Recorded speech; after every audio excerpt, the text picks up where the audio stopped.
వారాహి నవరాత్రుల్లో అప్పుడే మూడో రోజుకి చేరుకున్నాం. ఇప్పటికి 2 రోజుల పూజనైతే పూర్తి చేసుకున్నాం. అమ్మవారి పూజా విధానంలో పసుపు వారాహిని చేసుకుని పూజ చేస్తున్నప్పుడు పసుపు వారాహి అమ్మవారికి అభిషేకం ఎలా చేయాలి? ఈ 9 రోజుల్లో పసుపుతో తయారు చేసిన వారాహి అమ్మవారిని పెట్టి పూజ చేస్తున్నప్పుడు పసుపు వారాహి అమ్మవారు బ్రేక్ అయితే అంటే కొంచెం పగుల్లాగా వస్తే మరి పసుపు వారాహి అమ్మవారిని ఏం చేయాలి అనే విషయాలన్నిటి గురించి పూర్తి వివరాలతో మీకు ఈరోజు వారాహి నవరాత్రుల మూడో రోజు పూజా విధానంతో పాటు పూజలో మీ అందరికీ వచ్చినటువంటి సందేహాలన్నిటి కూడా మీకు ఈరోజు పూజా విధానం చెప్పడం జరుగుతుందండి. పూజా విధానం ఎక్కడ స్కిప్ చేయకుండా చివరి వరకు చూడండి. అందరికీ నమస్కారం. అందరూ ఎలా ఉన్నారండి? బాగున్నారా? నేను బాగున్నాను. మీరు ఇంకా బాగుండాలని మనస్ఫూర్తిగా కోరుకుంటున్నాను. కలశం అఖండ దీపం లేకుండా తేలికగా వారాహి నవరాత్రుల పూజను ఎలా ఇంట్లో ఆచరించవచ్చు అనే విషయాన్ని నేను ప్రతిరోజు పూజ ఎలా చేసుకోవాలని ప్రతి ఒక్క వీడియో కూడా నేను ప్రతిరోజు పోస్ట్ చేస్తూ ఉన్నానండి. మీలో ఎవరైనా మిస్ అయినట్లయితే మొదటి 1-2 రోజులు పూజ ఎలా చేశాననే విషయాన్ని ఒకసారి చూడండి. వారాహి నవరాత్రుల పూజను ఏ విధంగా ఆచరించవచ్చు అనే విషయాన్ని చాలా చక్కగా అర్థమయ్యేలాగా చెప్పానండి ఆ వీడియోస్లో కూడా. ఒకసారి చూడండి. మనలో చాలామందికి కూడా వారాహి అమ్మవారి పటం ఉండొచ్చు, విగ్రహం లేకపోవచ్చు. కానీ అందరూ కూడా పసుపు వారాహి అమ్మవారిని తయారు చేసుకుని పూజలు అయితే పెట్టుకోవచ్చండి. చాలామంది కూడా పసుపు వారాహి అమ్మవారిని చాలా బాగా తయారు చేశారండి. ఎంత అందంగా అమ్మవారిని తయారు చేశారని అంటున్నారు. థ్యాంక్ యూ సో మచ్ అండి ప్రతి ఒక్కరికి కూడా పేరు పేరున. ఆనవాయితీయే లేని పూజా విధానం. ఎవరైనా సరే వారాహి నవరాత్రులలో అమ్మవారిని పూజించవచ్చు.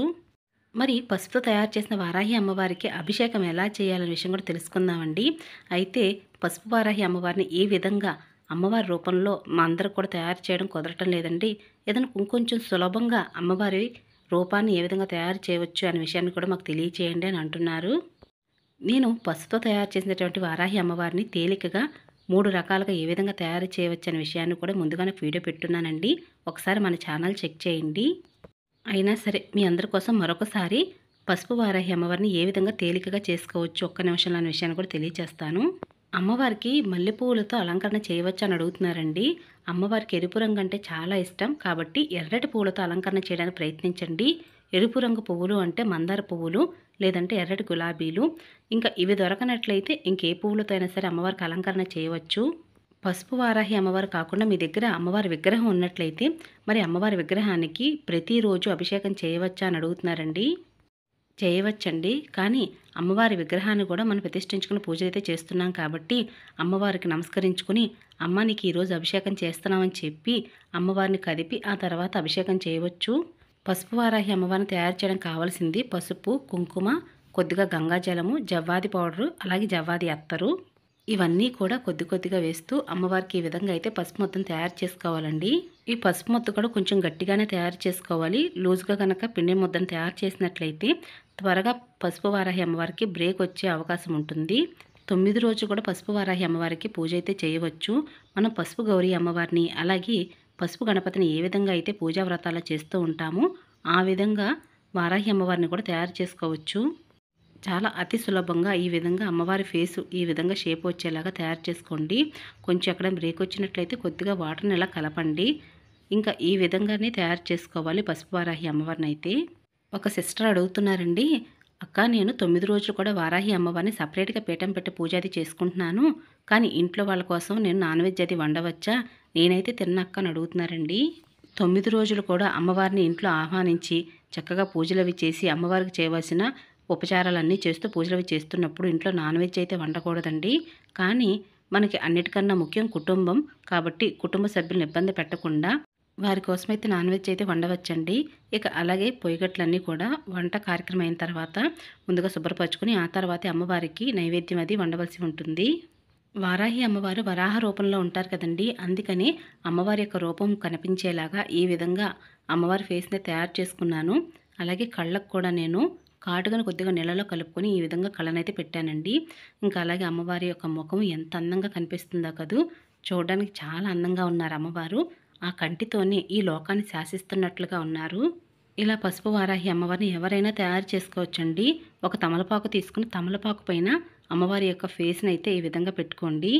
ఒకవేళ మీలో ఎవరికైనా ఇలా పసుపు వారాహి అమ్మవారిని తయారు చేసుకున్నప్పుడు 3 రోజులు 4 రోజులకి బ్రేక్ అవుతుంది, మరలా ఏం చేయాలి ఇటువంటి సందేహాలు ఉన్నప్పుడు పసుపు వారాహి అమ్మవారినే కాకుండా ఒక 1 రూపీ కాయిన్ని అమ్మవారిగా భావించి ఆవాహనం చేసి 1 రూపీ కాయిన్కి కూడా అభిషేకం అనేది చేయవచ్చండి. అలాగే రూ. 1 కాయినే కాకుండా మనం వారాహి అమ్మవారి పూజా విధానంలో నిమ్మకాయలు కూడా పెడుతూ ఉంటాం కదా, కాబట్టి నిమ్మకాయకి కూడా మనం అభిషేకం అనేది చేయవచ్చు.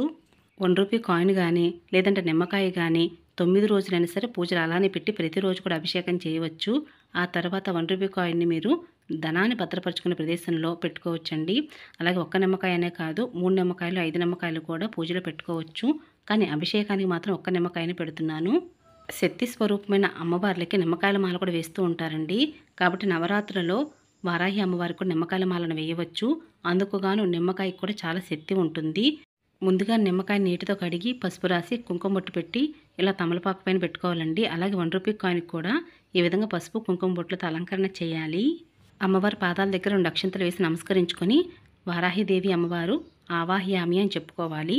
అప్పుడే అమ్మవారు పూజలు వచ్చి కూర్చుంటారండి. పిలిస్తే పలికే దైవం వారాహి అమ్మవారు. వారాహి అమ్మవారి విగ్రహం లేకపోయినా మీ దగ్గర ఏ అమ్మవారి యొక్క విగ్రహాలు ఉన్నా, అంటే లక్ష్మీదేవి అమ్మవారి విగ్రహం ఉన్నా కూడా పూజలో పెట్టుకోవచ్చండి.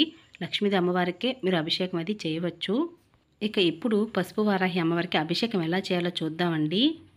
పసుపుతో తయారు చేసినటువంటి అమ్మవారి మీద డైరెక్ట్గా ఇలా అభిషేక జలాన్ని అయితే పొయ్యకూడదండి. ఎందుకు అంటే మరి పసుపు వారాహి అమ్మవారిని మనం తయారు చేసుకున్న నీళ్లు పోసిన వెంబటే అమ్మవారి యొక్క ఫేస్ అది కరిగిపోతుంది. అందుకని నేను ఇక్కడ ఏం చేస్తున్నానంటే అమ్మవారి ముందు రూ. 1 కాయిన్ అలాగే నిమ్మకాయ పెట్టి అభిషేకం చేస్తున్నాను. అలాగే నేను అభిషేకం చేస్తున్న ప్రతిసారి కూడా అందులో ఉన్నటువంటి జలాన్ని కూడా పసుపు వారాహి అమ్మవారి మీద ఇలా తమలపాకుతో జల్లుతున్నాను. ఇలా మంగళకరమైన జలంతో అమ్మవారికి నిమ్మకాయకి రూ. 1 కాయిన్తో అభిషేకం చేస్తూ కొద్దిగా నీరును ఉంచి పసుపు వారాహి అమ్మవారి మీద తమలపాకు మీద ప్రతిసారి కూడా జల్లుతూ ఉండాలి. ఇలా 9 రోజులు కూడా అమ్మవారిని పూజించేటప్పుడు అమ్మవారికి పెట్టినటువంటి పువ్వులు అంటే నిర్మాల్యం ముందు రోజు ఉన్న పువ్వులన్నీ తీసేసినప్పుడు అమ్మవారి పటం అది కదపవచ్చా అండి అంటే పూర్తిగా కదపకూడదండి. పువ్వులు పెట్టడానికి కొంచెం వీలుగా జాగ్రత్తగా చూసి పూలు పెట్టడం అలాగే పువ్వులను తీయడం లాంటివి చేస్తూ ఉండాలి. వారాహి నవరాత్రులలో మొదటి 2 రోజులు మాకు పూజ చేయడం కుదరలేదండి. ఇక 3 రోజు నుంచి పూజ అయితే మొదలు పెట్టుకోవచ్చండి. మీకు ఎన్ని రోజులు వీలైతే అన్ని రోజులు పూజ చేయవచ్చు. లేదా ఏ ఒక్క రోజు కుదిరినా కూడా పూజ అనేది చేయవచ్చు. మరొక ప్రశ్న ఏమిటి అంటే మాకు బిజినెస్ షాప్ ఒకటి ఉందండి. అక్కడే మేము వారాహి నవరాత్రుల్లో 3 రోజులైన పూజ చేద్దాం అనుకుంటున్నాము. అలా చేయవచ్చా అని అడుగుతున్నారండి. చేయవచ్చండి. అమ్మను పూజిద్దామన్న ఆలోచనే గొప్పది. కాబట్టి 3 రోజులు 5 రోజులు ఎన్ని రోజులైనా సరే మీరు పూజ అనేది చేయవచ్చు. ఇలా అభిషేకానంతరం అమ్మవారికి పువ్వులతో కూడా అభిషేకం చేయవచ్చు. పంచామృతాలతో కూడా అభిషేకం చేయవచ్చు. ఇక అమ్మవారికి ఇలా అభిషేకం చేసిన తర్వాత నమస్కరించుకొని కొద్దిగా ఆ అభిషేక జలాన్ని తల మీద జల్లుకొని కుటుంబ సభ్యుల మీద చల్లండి. అలాగే ఇంట్లో కూడా తొక్కని ప్రదేశంలో కొద్దిగా మూలలుగా కొద్దిగా అభిషేక జలాన్ని కూడా చల్లండి. ఇక పూజానంతరం మరి పసుపు వారాహి అమ్మవారిని ఏం చేయాలి అంటే మీరు ఒక్కరోజు పూజ చేసినా 3 రోజులు పూజ చేసినా ఇలానే పూజలో అయితే వారాహి అమ్మవారిని అలానే ఉంచాలండి. లేదండి కొంచెం పసుపు వారాహి అమ్మవారు కొద్దిగా బ్రేక్ అవుతుంది అని అనుకున్నప్పుడు పసుపు వారాహి అమ్మవారిని తీసి పక్కగా ఉంచి మరొక కొత్త పసుపు వారాహి అమ్మవారిని చేసుకుని పూజలో అయితే పెట్టి పూజించవచ్చు. మరి ముందుగా చేసిన పసుపు వారాహి అమ్మవారిని ఏం చేయాలి అంటే పసుపుతో తయారు చేసిన అమ్మవారే కాబట్టి మీ సూత్రాలకి ముఖానికి రాసుకోవచ్చండి. కాళ్ళకైతే రాయకూడదు. ఈ అభిషేక జలం చాలా పవిత్రమైనదండి. కాబట్టి చాలా జాగ్రత్తగా పచ్చని చెట్టు మొదల్లో అయితే వేయవలసి ఉంటుంది. మరి పూజానంతరము ఈ 9 రోజులు కూడా పూజలు నిమ్మకాయనైతే ఉంచండి. నిమ్మకాయని ఏం చేయాలి అంటే మీరు ఇంకా ఎక్కువ నిమ్మకాయలు పెట్టుకున్నా కూడా ఇంటికి అలాగే మీరు నడిపే వాహనాలకు కూడా కట్టవచ్చండి. చాలా మంచిది. వారాహి అమ్మవారు రాత్రి దేవత అని అంటారు. కాబట్టి రాత్రి సమయంలో అమ్మవారు భూలోకంలో విహరిస్తారని చెప్తారండి. కాబట్టి అమ్మవారి యొక్క అనుగ్రహంతో మీకు ఎటువంటి శత్రుభయాలు లేకుండా అలాగే అపమృత్యు దోషాలు యమగండాలు గండాంతరాలు వీటన్నిటి నుంచి కూడా అమ్మవారు కాపాడతారు. అందుకే మీరు నడిపే బండికైతే ఈ నిమ్మకాయలను కడితే చాలా మంచిది. వారాహి అమ్మని పూజించేటప్పుడు అంటే ఉదయం వేళ సాయంత్రం వేళ 2 పూట్ల పూజించాలండి. అలాగే మరి ఉదయం వేళ పూజించేటప్పుడు ఏ నైవేద్యం పెట్టాలని అడుగుతున్నారండి. ఏమైనా పెట్టవచ్చు అమ్మవారికి. పండ్లు పాలు అలాగే డ్రై ఫ్రూట్స్ ఏవైనా సరే అమ్మవారికి నైవేద్యంగా పెట్టవచ్చు. కానీ అమ్మవారికి ఎంతో ఇష్టమైన బెల్లంతో తయారు చేసే పానక నివేదన చేస్తే అమ్మవారు చాలా ఇష్టపడతారండి. కాబట్టి ప్రతిరోజు కూడా 2 పూట్ల కూడా బెల్లంతో తయారు చేసిన పానకం కొంచెమైనా పెట్టాలండి. అమ్మవారి పూజా విధానంలో ముఖ్యంగా కుంకుమ పూజ చేస్తే చాలా మంచిది. ఆ కుంకుమని జాగ్రత్తగా పూజానంతరము ఒక బాక్స్లో స్టోర్ చేసుకొని కుటుంబ సభ్యులందరూ కూడా ప్రతిరోజున నుదుటిని ధారణ చేయాలి. తలస్నానం 2 పూట్ల చేయాలని అడుగుతున్నారండి. ఉదయం పూట తలస్నానం చేస్తే సరిపోతుంది. సాయంత్రం వేళ తలస్నానం చేయాల్సిన అవసరం లేదు. అలాగే తలస్నానం చేయకుండా కంఠ స్నానం అయితే తప్పనిసరిగా చేయాలండి. చేసిన తర్వాతే ఉతికిన వస్త్రాలు ధరించి రెండో పూట అంటే సాయంత్రం వేళ 6 గంటలు దాటిన తర్వాత అమ్మవారిని పూజించవలసి ఉంటుంది.